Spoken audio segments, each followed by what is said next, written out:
menjelaskan sedikit tentang pengertian sistem pendidikan nasional, landasan, serta peraturan undang-undang mengenai sistem pendidikan nasional dan saya akan menyebutkan undang-undangnya serta bunyi dari undang-undang tersebut.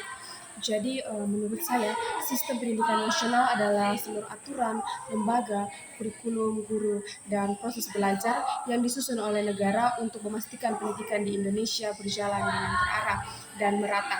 Jadi ini bukan cuma tentang sekolah saja, tetapi semua hal yang bekerja sama supaya setiap negara itu bisa mendapat pendidikan yang baik, bermutu dan sesuai dengan tujuan bangsa.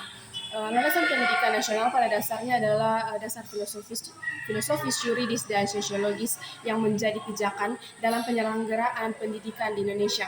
Landasan ini memastikan bahwa pendidikan berjalan sesuai dengan tujuan bangsa, memiliki kepastian hukum serta relevan dengan kebutuhan masyarakat.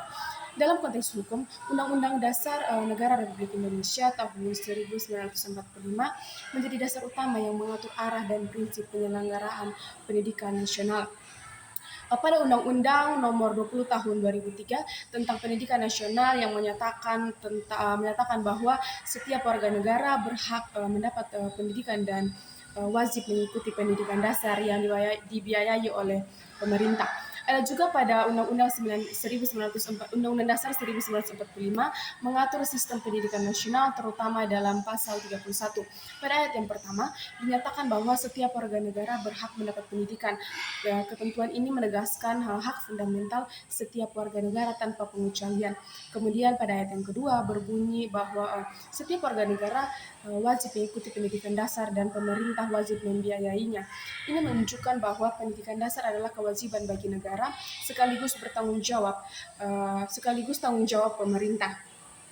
Selanjutnya pada ayat yang ketiga Undang-Undang Dasar 1945 menyatakan bahwa pemerintah mengusahakan dan menyelenggarakan satu sistem pendidikan nasional yang meningkatkan keimanan, ketakwaan serta akhlak mulia dalam rangka mencerdaskan kehidupan bangsa yang diatur dengan undang-undang.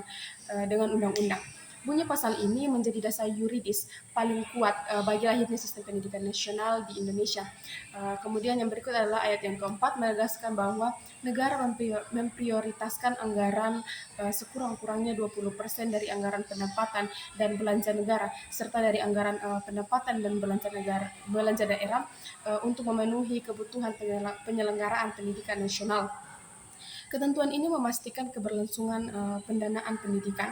Yang terakhir yaitu ayatnya yang kelima, menyatakan bahwa pemerintah memajukan ilmu pengetahuan dan teknologi dengan menjunjung tinggi nilai-nilai agama dan persatuan bangsa untuk memajukan peradaban serta kesejahteraan umat manusia. Ayat ini memberi arah agar pendidikan tidak hanya mencerdaskan, tetapi juga menunjukkan peradaban nasional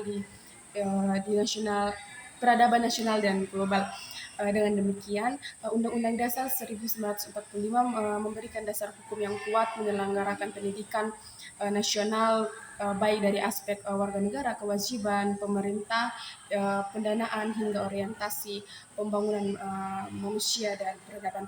Sekian penjelasan sedikit dari saya. Terima kasih.